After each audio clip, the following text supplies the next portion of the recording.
Tanggapan Rocky Gerung soal Bobi Nasution terkait pulau di Aceh. Bung Rocky, Presiden Prabowo akhirnya memutuskan untuk mengembalikan 4 pulau yang semula diserahkan Menteri Dalam Negeri Tito Karnavian ke Bobi, Gubernur Sumatera Utara, dan ini ditetapkan tetap menjadi milik Aceh. Nah, ini seru, Bung, ini. Berarti ini Presiden lebih mendengar aspirasi rakyat Aceh, maksud saya, ketimbang aspirasi Bobi, menantunya Jokowi.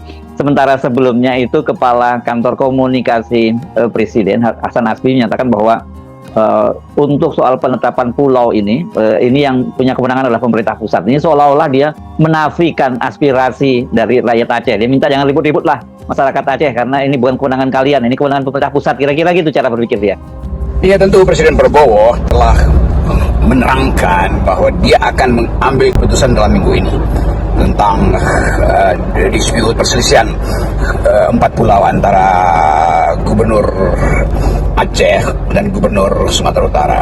Jadi sebetulnya kalau kita lihat debat di ruang publik, mulai terasa ada eskalasi yang sifatnya ideologis, yang sifatnya historis tuh. Dan konyolnya dari pihak istana yang diwakili oleh kepala komunikasi istana itu membuat statement yang juga konyol. Wah, itu keputusan tentang pulau itu kedaulatannya ada di tangan pemerintah pusat. Ya, memang semua orang tahu bahwa apapun yang ada dalam batas-batas negara itu kedaulatan pemerintah pusat atau kedaulatan negara berhadapan dengan klaim asing. Itu soalnya tuh. Ini bukan soal klaim asing, ini klaim historis yang basisnya sangat mungkin melebar menjadi persoalan-persoalan yang sensitif.